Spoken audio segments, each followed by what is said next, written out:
سلام بربکس یوتیوب. همین که گفت خیلی خوش اومدی.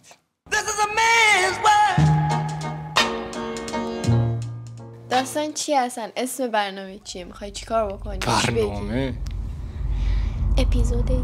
آره اپیزود 1. یه دونه ویدیو ما گفتیم بیایم شروع کنیم. همه ویدیو یوتیوب گرفتن دیگه، ما هم بگیریم دیگه. ما چیمون کمتر؟ نور داریم.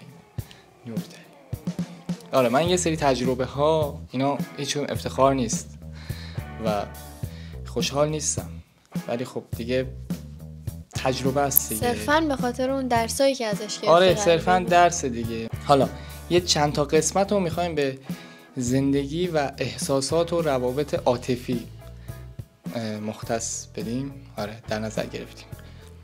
توش به نظرم چیزای خوبی در میاد. معرفی میکنم. پشت دوربین خواهرم هستن. خیلی رو مخ.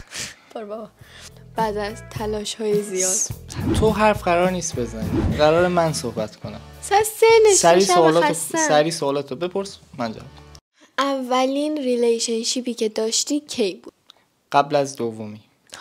منظورم اینه که قبلش هم بود منتها چیزی در خاطرم نیست. از اونجا به بعد دیگه اونجا که تو ذهنم مونده میشه 17 18 19. حسابی درس دادن بهتون.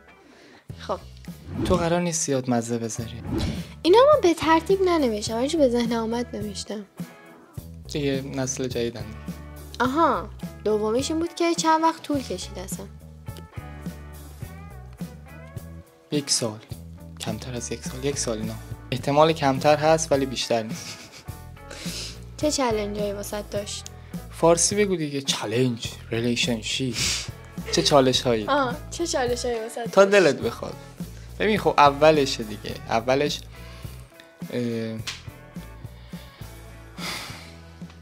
مهم اینه که شروع کنی و مسلما نتایج اولیه مهم نیست، نتایج ثانویه و به بعد مهمه. اولش پر چالش، بحث اعتماد هست، بی اعتمادی، بی شناختی، بی درکی، بی توجهی، نابلد بودن. فقط تو دوست داری تو اون سن رو تجربه کنی و 100% تمام اون حسایی که اون لحظه میاد همشون زیاده. یعنی خشمش زیاده، مهربونیش زیاده، لطفش زیاده، همه چیش بیش از حده و همین خیلی پر چالش. و اینکه از لحاظ روحی چه مشکلاتی مثلا؟ خب سنت کم بود دیگه، چه مشکلاتی واسه داشت؟ پلیلیست موزیک مجید خراد. تیغو بردار دستامو خطی کن تلافیه. آره این روحی این بود دیگه. حالا چه چیزایی بهت یاد داد؟ یاد داد که دیگه ادامه نمیدادم که. نه یاد دادا منتها چیزی که یاد داد به نظر اینه که از آدم‌های پرتوقع دوری کنیم. یعنی هر چقدر که ما یک آدمو دوست داشته باشیم ولی پرتوقع باشه نمیتونیم پرتوقع بودنشو با محبت خنثی کنیم. یعنی اون آدم در نهایت هر کاری کنی پرتوقع و آدم پرتوقع هیچ وقت راضی نیست و آدمی که هیچ وقت راضی نیست تو هر کاری بکنی باز به مشکل میخوری. تموم کردی یا تموم کرد؟ خودم هم نفهمیدم. یعنی یه چیزی شد که اون تموم کرد، بعد من شروع کردم یه چیز دیگه رو، بعد اون ناراحت شد از این که من یعنی نمیدونم اون تموم کرد یا میخواست حس تموم شدن بده دیگه. تموم کرد من شروع کردم دیگه. یعنی گفتم تموم شد دیگه، فرصت از دست شروع کردم. بعد اون ناراحت شد. نمیدونم نفهمیدم که تموم کرد یا تموم کردم. فکر کنم با هم. چه حسی داشتی اون تام یا مثلا بعد از تموم شدن اون رابطه؟ میگم که همه چیز زیاده دیگه تو اون تایم. محبت خیلی زیاد، حس خوب خیلی زیاد و عصبانیت خیلی زیاد، ناراحتی خیلی زیاد، چون سن کمه، چیزای جدید داری میبینی، چیزای جدید داری لمس میکنی، حس میکنی و همه چیز بیش از حده.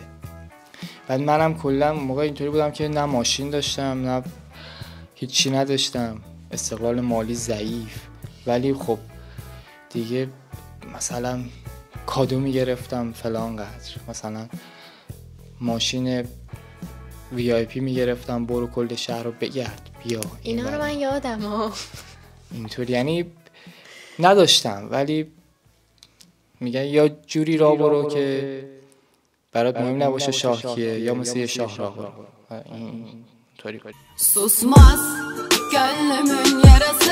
اگه برگردی به اون دوران خودتو، به اون سنت، دوباره مثلا تو رابطه میری یا مثلا میمونی واسه؟ نه میرم که میرم قطعا، ولی با نمیشه گفت دیگه مثلا اون آدمه اون کار، یعنی من باید اون کارا رو میکردم که الان اینجا نشسته بودم.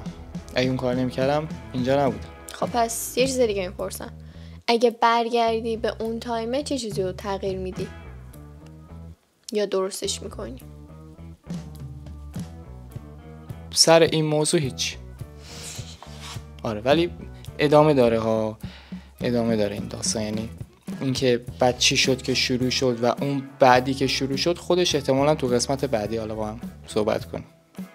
احساس می‌کنی که باعث شد یکم بزرگ بشی؟ نه چرت و پرتی. مثل اینکه که سربازی آدم مرد میکنه چرت و پرت. رو همه جواب نمیده. رو یه سریا جواب میده ولی رو همه جواب نمیده. چه مدت طول کشید تا بتونی فراموشش کنی و برگردی؟ دیگه من میگم که دیگه درگیر یه سری موضوعات دیگه بودم که فراموشیه، چون با عصبانیت همراه بود زود فراموش شد. یعنی تو فراموشی که توش محبت باشه به نظرم، یعنی تو دلتنگ باشی دیرتر فراموش میشه، ولی با عصبانیت بخوای فراموش سریع. یعنی در واقع از روی لج رفتی با بعدی؟ سال بعدی در کل که از آدم‌های پرتوقع دوری کنید. هیچ وقت آدم پرتوقع رو نمیشه راضی کرد، حتی اگه خیلی بهش محبت کنی، خیلی محبت بورزی، عشق بورزی، آدم پرتوقع خواهد بود و همیشه ناراضیه، مگر اینکه خودش توقعشو بیاره پایین یا خودش بخواد مدلشو عوض کنه. دومیش اینه که شروع مهمه. شروع کنید بالاخره یه جا به خودتون میاد، یه جا باگتون در میاد، یه جا درست میشه این قضیه. بعد دیگه همین دیگه. حالا بعدیه رو احتمالاً توی قسمت بعدی اگه خوشتون اومد این ویدیو رو، بعدی رو توی قسمت بعدی لایک، سابسکرایب، حالا اینا خودشون دیگه هر کاری دوست داشتن بکنن. من کیم که به اینا بگم. تا قسمت بعدی، خدا نگهدار.